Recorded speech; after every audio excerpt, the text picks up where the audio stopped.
आणि महाशिरसला गेलो, तिथे एका उषा ताईच्या डोक्यात बंदुकीची गोळी घातली, ती मातंग समाजाची आहे. अरे दोन्ही काढल्या उषा ताई, अनुसूचित जाती जमातीचं अस्तित्व धोक्यात आणलंय. अरे आमचा प्रश्न काय आणि तुम्ही आमच्या पुढे वाढून काय ठेवलंय?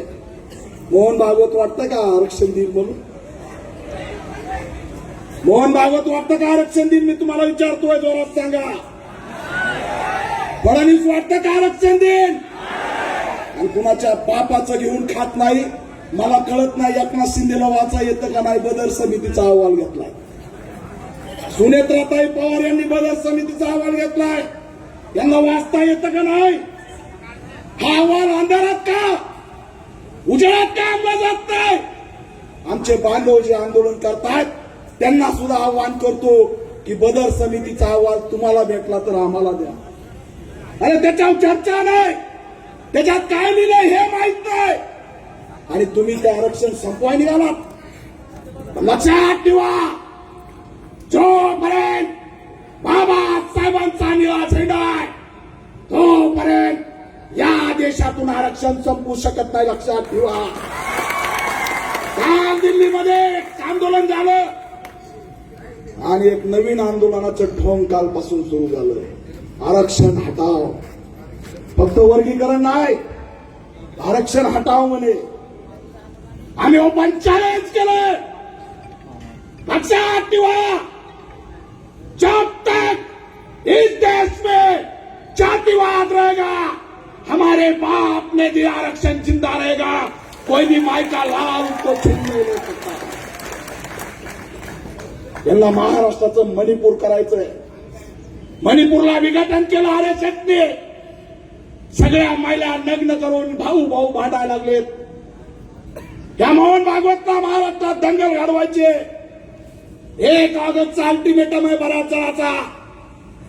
फडणवीस एकच सांगतोय, 1 ऑगस्टला कोणताही जर निर्णय अंधारात राहून घेतला तर हा समाज ऐरा गैरा समाज नाही. 1818चा सिद्धार्थ महाराजची औलाद आहे, एवढं लक्षात ठेवा. बिलकुल चालणार नाही नाटक. बुलढाण्यातल्या मोर्चात मी आलो, मला माहित आहे. बुलढाणा हे क्रांतीचं ठिकाण आहे. महाराष्ट्रात पहिलं गाणं जे आहे वर्गीकरणावर बनलं ते बुलढाण्यात, एवढं लक्षात ठेवा. अशी तशी चळवळ नाही. आणि म्हणून बांधवांनो, या उषाताई सारख्या अनेक हत्याकांड घडतात. लाडली बहिणीला 10,000 कोटी निधी वळवला. आमचा स्वातंत्र्य बजेटचा कायदा कुठे? अनेक प्रश्नावरती आमचा संघर्ष चालू आहे. पण आम्हाला विघटित करून टाकण्याचा डाव या ठिकाणी रचलेला आहे. म्हणून जाता जाता अनेक जणांना बोलायचंय, बऱ्याच जणांना बाहेर सुद्धा जायचंय. एकाच सांगतोय, तुम्ही लढायला तयार आहेत का? जोरात बोला. आणि म्हणून तुमच्या साक्षीने आरएसएसच्या मोहन भागवतला इशारा देतोय, जय भीम वाल्याच्या नादी लागायचं नाही.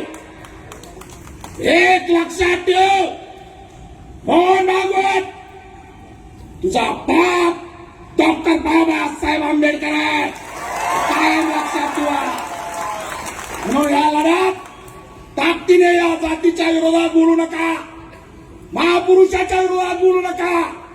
त्यांना दंगल घडवायचे, आपल्याला दंगल घडवायची नाही.